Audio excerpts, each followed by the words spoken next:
Mwari watuwanisa zvemumwe mukana wokuti tidye nyama yaKristu Jesu nokunwa ropa rake kuti tigone kuzonga nezvaro kupedzisira. Mwari uyu ndiMwari wakanaka kwazvo, unotikondisa mhondo dzose dzatinenge takagarirwa nadzo naSatani, achitsvaga kuda kukonesa basa rake kuti rifambe nenzira yakanaka. Zvino tinotenda zvikuru Mwari waPaulo, mwaja waAfrica, Mwari watitendera kuti tive pano pamapembe kuti tizodya nyama yaKristu Jesu nokunwa ropa rake. MaAfrica edu tinoziva kuti kubva nguva iyo yemashure iyo chirayiro takatsiga chadyi nekuda kwechirwere chiripo cheCovid-19, asi Mwari wakatitungamirira akatikundisa muchirwere ichochecho kusvika nhasi pano tiri nesi takakwana. Hapana kana mupostori waAfrica wakafa nechirwere. Taimbonzwa manhamba achitaurwa asaitaurwa kuvanhu venyika, isu tiri pano. Zvinotaa kudiwa apa ndechekuti shoko rakataura achiti the African Apostolic Church isipo, chechi ikazovapo. Ndiro shoko zvarataura chitiyo Mwari waAbhurahama, Mwari waAbhurahama chaakuguma. Ndiro shoko zvarazotaura nomuromo womuranda waMwari zvavangataura achiti kwasara makore 3. Saka isu tine chivimbo nokuziva kuti zvirokwazvo shoko iri hariwiri pasi. Zvarinenge ataura zvinoita. Saka iko zvinezvi yava nguva yekuti mumwe nemumwe achizvigadzira, nekuda kwokuti nguva yese yatakanamata iyi tanamatira kuti kana tafa tigoenda kudenga. Zvino ndoya nguva yacho zvino yekuti kana nyika ichinge yapetwa tichienda kumusha waEmanueri, MaAfrica edu. Saka nguva ineyi yakuda kuti pakufamba kwatakaita tibva kumusha kuno takanga tichirikira kuchirayiro, ndizvo chaizvo chaizvo. Asi zvino chinhu chakakukosha Mwari wakatitungamirira akatiisa pano zvakanaka, asi chinhu chakakukosha iko zvinezvi kupedziswa kwebasa rake, kuti basa racho riite zvakanaka. Nokuti kana basa rikapera zvakaipa ndo matorerwara akuita iwawo, hazvichava izvi zvesure. Saka Mwari wakatikundisa, wakaita zvakanaka, takasvika taapano. Zvinotaa kuita kuti zvinotipinda musenjuwari tiite kunodya nyama yaKristu Jesu nekunwa ropa rake kuti tigone kuwana upenyu husingaperi. MaAfrica edu. Johani 6.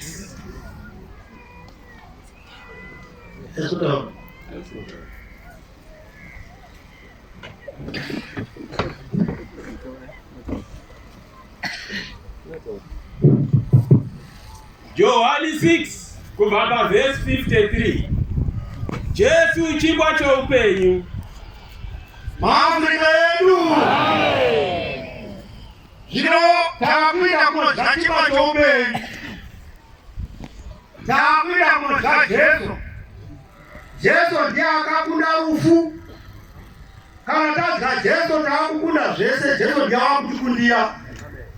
Saka chinhu chaakudiwa panzvimbo zvinezvi, munhu wese ngaachiva nokutenda nokuziva kuti ndaakuita kunodya Jesu kuti ndigone kuzomuka nezva rokupedzisira, nekuti iye Jesu ndiye akakunda rufu. MaAfrica edu. Jesu akati kwavari, zvirokwazvo zvirokwazvo ndinoti kwamuri, kana musingadyi nyama yoMwanakomana woMunhu nokunwa ropa rake, hamuna upenyu mamuri. MaAfrica edu. Jesu achitaura zvinhu zvaitaura kuvadzidzi vake. Imi nhasi muri pano nevadzidzi vakaoromwa zvaAfrica, ndimi maakuzadzisa zvinhu zvakaregwa naJesu zvachitaura kuvadzidzi vake, kuti kana musingadyi nyama yoMwanakomana woMunhu nokunwa ropa rake, mamuri munenge musina upenyu. Nokuti Jesu ndiye chingwa choupenyu. Jesu ndiye ane upenyu. Saka kana wadya Jesu waane upenyu mauri. Saka chinodiwa ndechekuti uri panapa pano tovane zvinhu zviviri zvinogona kukusvikira mauri, kuti urege kuita kunodya chingwa nokuti ude kunodya chingwa. Satani anenge achida kuti urege kuita kunodya chingwa ichi, nokuti anozwa kuti kana uchinge waenda kunodya chingwa ichi wadya upenyu, wadya Jesu, wakunda Satani. Saka zvinodiwa kuti iwe uchipinda udye chingwa chaJesu nekuna ropa rake kuti ugogona kuva kuzonofanira zvakupedzisira. Maafrika yedu,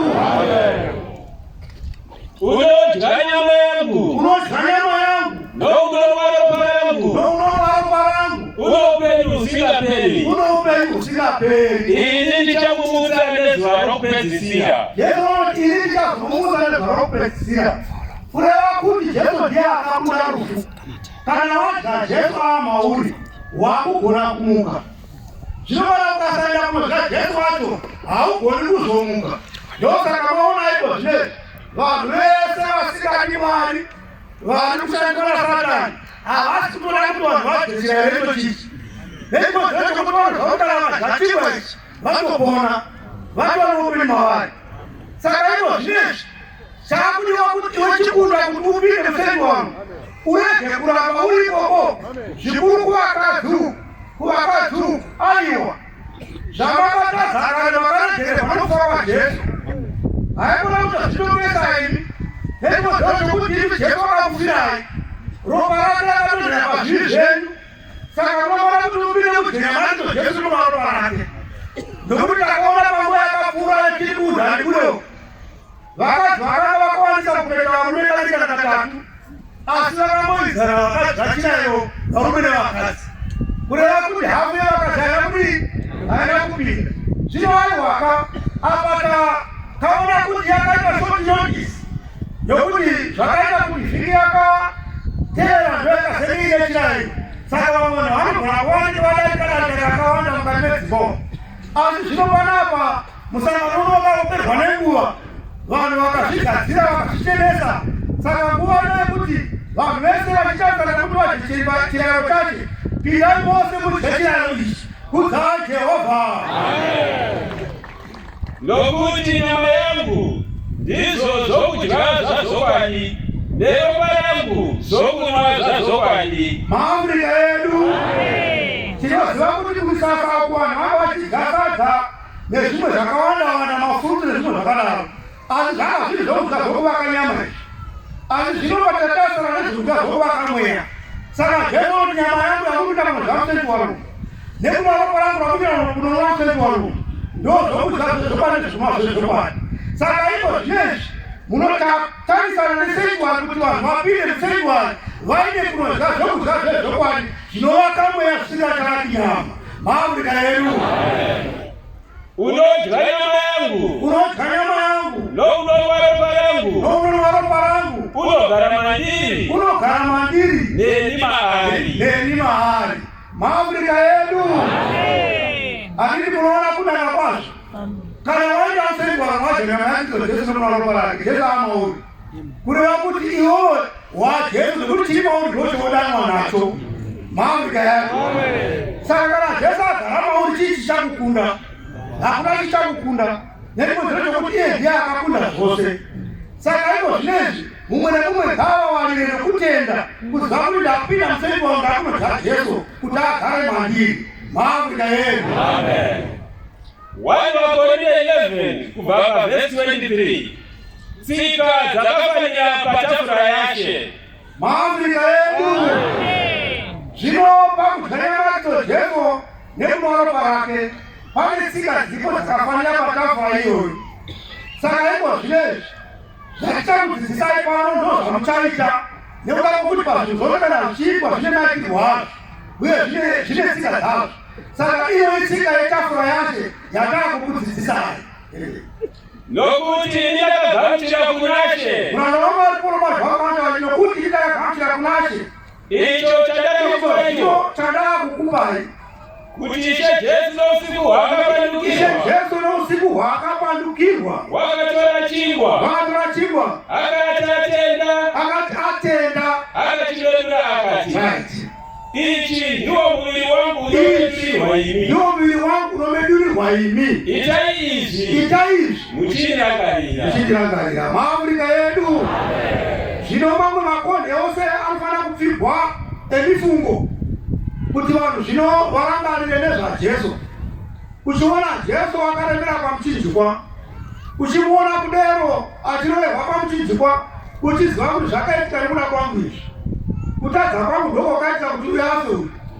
Saka zvino zvakuda kuti kana waita izvozvo wakupinda uchida kunodya Jesu nokutenda kuziva kuti ndakuponeswa maAfrica yenyu. Saizvozvo vakatopedza kurarira akatora mukombe akati mukombe uyu ndiyo sungano itsva muropa rangu. Itai izvi nguva dzose kana muchinwa muchindirangarira. maAfrica yedu hakuna chimwe chinhu chinoda kurangarirwa nezvacho iko zvino. Tinoziva kuti vanhu vamwe iko zvinezvi pfungwa dzavo dzinogona kubva dzatobva panapa dzatokumba. Aiwa muchahumbotami paakausiya uri ipapo nokosvika uri ipapo, nezvese zvawakasiya zviripo nosvika zviri ipapo.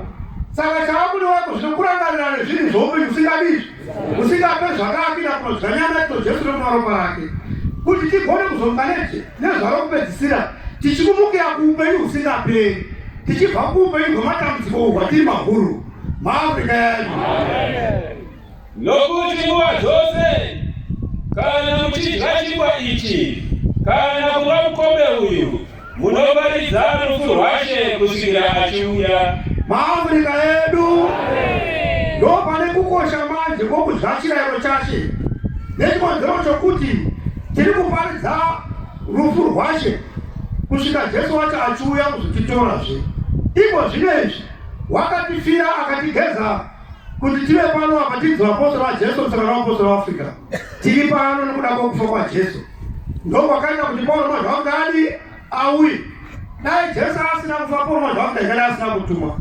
Watumirwa kuti zvino achidzikirira isu kuti tichipuwa gwara rakanaka remafambiro okuti tigone kuzowana upenyu husingaperi tichitevera Jesu, tichibva mukati mokuita kuda kwedu nokutevera mashavi, asi tina matemo atichiziva kuti madhiye batsiro rinoponesi wedu.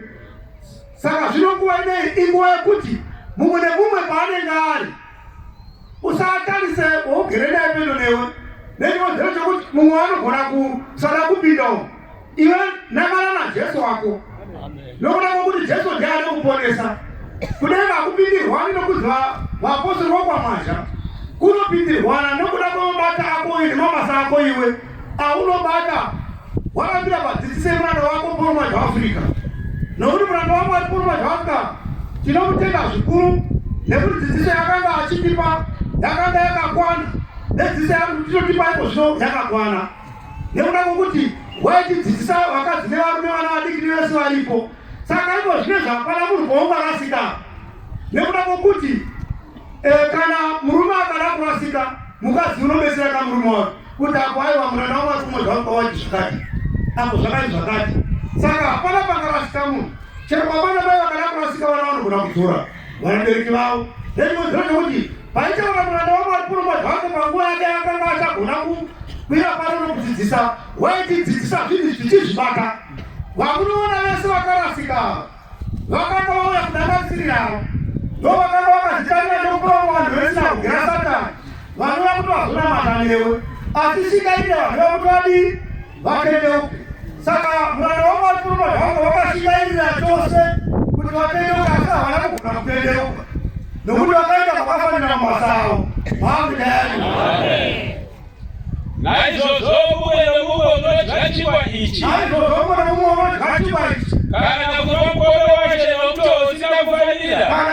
mukombe waShe nomutowo usina kufanira uchava nemhosva yemuviri neropa raShe. maAfrica yedu zvino ino hamuchagoni kumwa mukombe waShe kana kudya chingwa ichi nomutowo usina kufanira, nechikonzero chokuti makava pano nguva yakareba vaidzidzisa vana vachidzidzisa vachionesa munhu kuti kana paine kumwe kudarika kwenyu wakaita unogona kuzvineura pamberi pamwana wako wochena. Nokuti Jesu kuti auye kuzofa haana kuuya kufira vakanaka, wakauya kufira vatadzi isu kuti tinakwe neropa rake.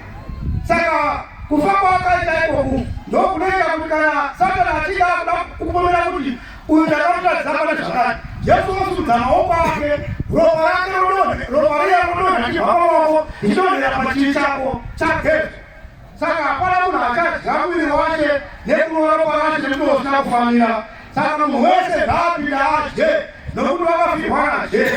Muafrika yedu zvino munhu ngaazvize kuti adye chingwa chacharo nokunwa mukombe uyu, nokuti unodya nokunwa asinganatsi kunzwisisa muviri wake unozvidyira nokuzvinira kurogwa. Muafrika yedu saka mutora nguva ine chigombuwa kuti vanhu vadzidziswe kuita kuti vanhu varege kuzorya nokuti usina kufanira. Iko zvinezvi pane vanhu pamuchapindawo munogona kuzvitadziswa nesatani ipapa makupinda muchimangidzira muchidii izvozvo izvo hausi kuti wakafanira patafura yacho. Vanhu vachipinda mutafura yacho vanofanira kuti vapinde vakazvininipisa vaine kutenda kuziva kuti tiri kupinda kunodya Jesu. Unova ndiye akatifira kuti mugona kuzogara nezuva rokupedzisira. Saka ndizvo zvinovanhwa kuti zviitwe izvozvo, haikona kutenda kukuta chiro wasvika. Muafrika yedu nemhaka iyi vazhinji varipo pakati penyu vasine simba, vanorwara, vazhinji vavete, nokuti dai zvidza isu timene hatizairogwa. Muafrika yedu iko zvino nguva inei ndeyekuti paunoenda wanodya Jesu mukamuseni waro, nyangwe munhu wanga uchirwara, nyangwe panga pane zvanga zvichikunetsa, ziva kuti waakurarama ari mauri waJesu, hausisiwo waakurarama, orarama ari mauri waJesu. Saka Jesu ndiye unobuda zvose, chikuriri chimwe nechimwe chine chikuriri chacho. Kutadza kwose kunokundwa naJesu, nokuti Jesu ndiye akakunda chivi, ndiye akakunda rufu. Saka Jesu kana achida mauri hauna chichakunetsa. Kana zvourwere zvokuti uzoti munhu wobva panapa unotoona vanhu vari kudakika kuteurirwa aiwaka chirezaka Jesu achisene nhanye weka wawadhaka ndiye akukubatsira ndiye akukuponesa zvekuti kuti mumwe nemumwe panapa ngaabve aina Jesu achishandwa naJesu tichitozora kumbati naJesu toita tatiza tichisvika kuvanhu vachitoona him 18